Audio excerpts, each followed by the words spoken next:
Hello, shiny internet peoples. Seamus Conneely, Cannibal Halfling, again. I know it's been a little while, couple weeks, I think, since I posted the video about, exactly how do you play Pulp.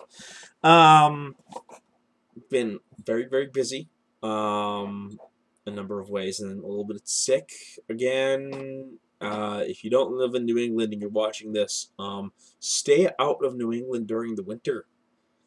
Just a little bit of free advice there.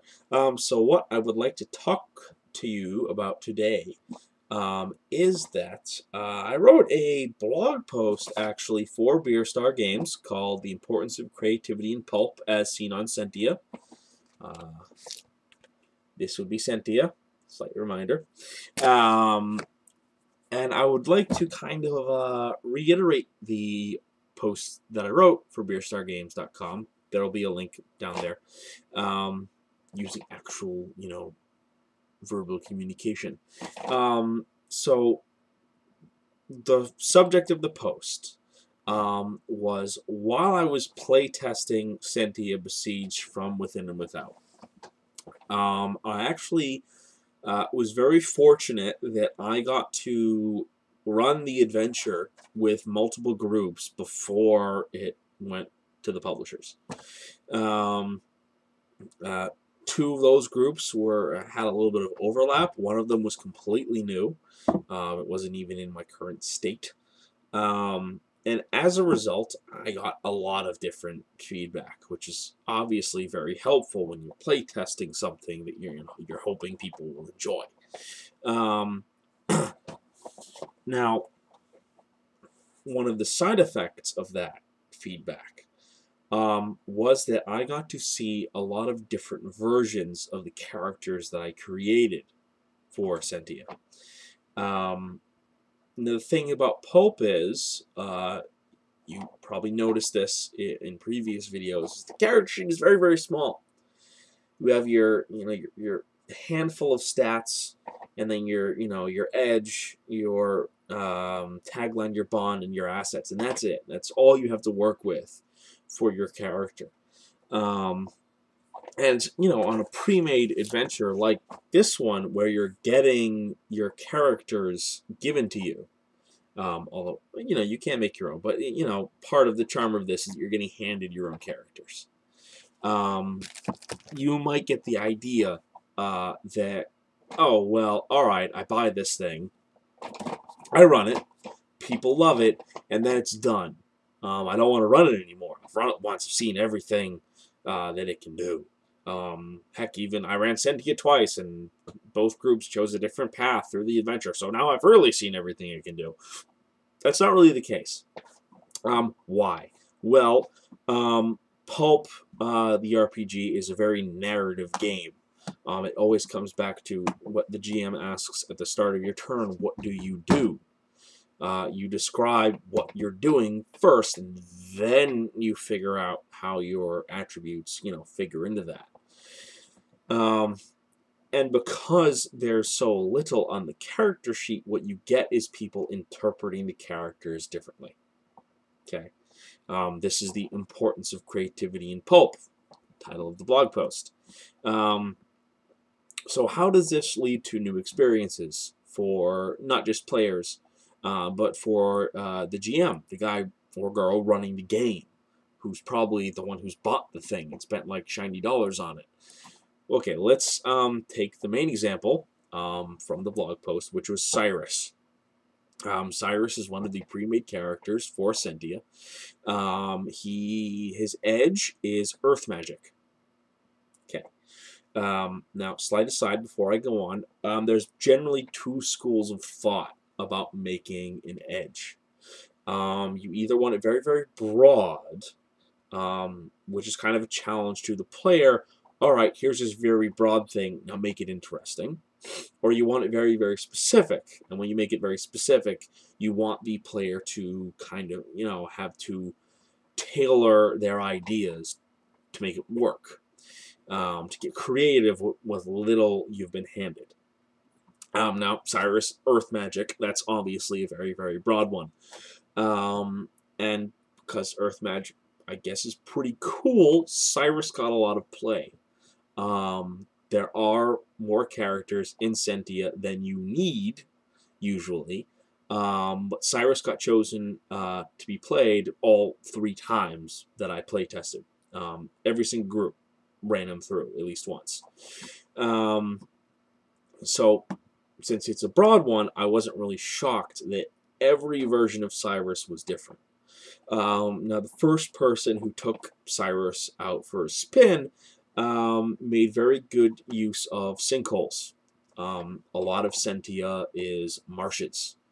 So while wandering around the marshes fighting, marsh hoppers, he used a lot of sinkholes to just kind of drop his enemies into the earth.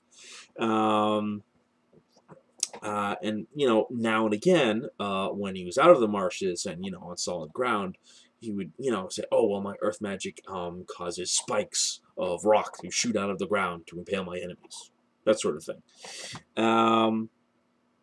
A second player got really risky whenever the group got somewhere underground. He was a big fan of making parts of tunnels or chambers collapse on people to crush them. And that was kind of his main shtick. Another thing that he did that he was a real fan of was throwing up walls. This particular group is one that decided to go. There's 2 choices in Scentia. You can go through the marshes, you can go through the plateaus and kind of, have fun storming the castle.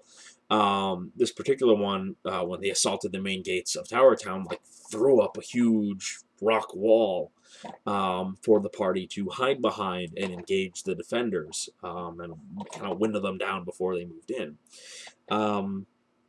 Now, the third one was particularly interesting. Very funny, actually. And I kind of saw it coming because I knew how the player thought. I'd played with him a lot before, different games. And he made the argument that earth magic, could use, the ground's magnetic field. Okay. That sort of thing. It's like, oh, yeah, it's okay. Yeah, well, there's magnetic fields in the ground. Sure, that makes sense. And what he did with this was to use it to yank the big plot item of the adventure, which is partially metal, out of the bad guy's hand to use it against them. Which was, I had a funny feeling that he would, this player, he's a clever one. I figured he would use magnetic fields in some way, but I did not expect him to steal the plot item and then use it to kill pretty much all the bad guys in the encounter. Foolish of me. Not seeing that coming, I guess. And it's important to remember that Cyrus didn't really change much through the playtesting process. So every one of these players got the same character sheet, and they all did something different with it because they used their imagination. Now, as I said, Cyrus got a lot of play. He was played in basically every session that I've run Scentia so far. So he's the biggest example. But to look at some of the other players, Corgan Ashbeard has the edge playing with fire. Now, the first time that we ran into him, he was using, he threw fireballs at people. He did wizardy stuff. Now, the second time was less of throwing fire and more lighting things on fire. Like Corgan also has a warhammer. He's a dwarf. He's clung to his heritage a little bit. Well, the second player basically lit the hammer on fire and then hit people with it.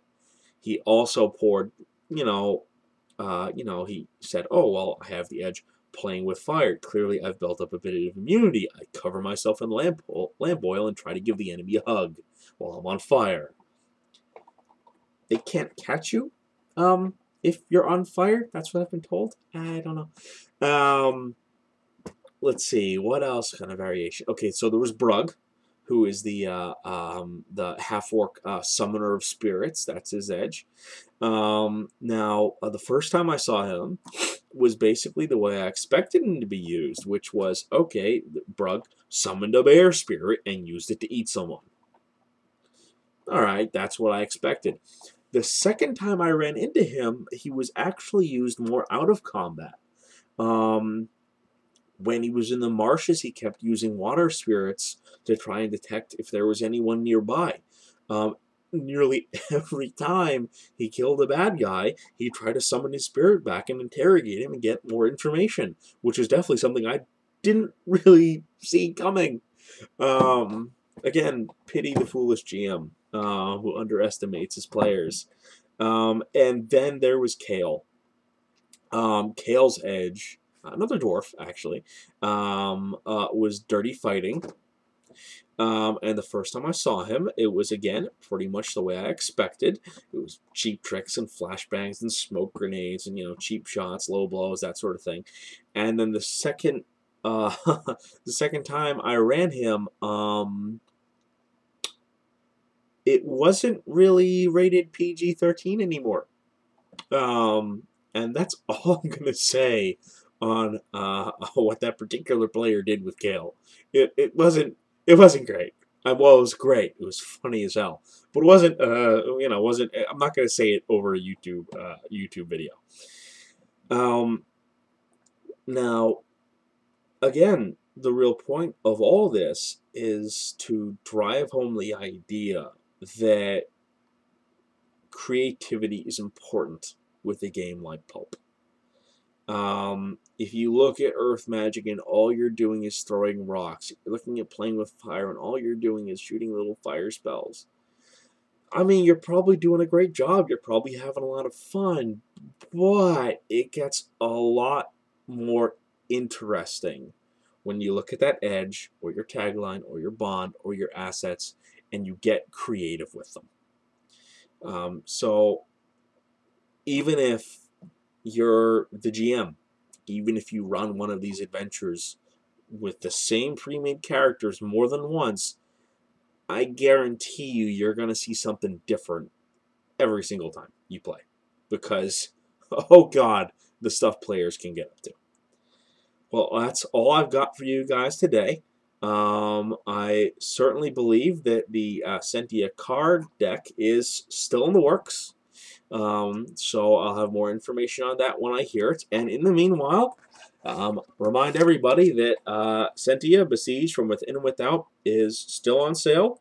It is available in print version for $8 at beerstargames.com, and it's still available at Pay What You Want at rpg.drivethroughstuff.com.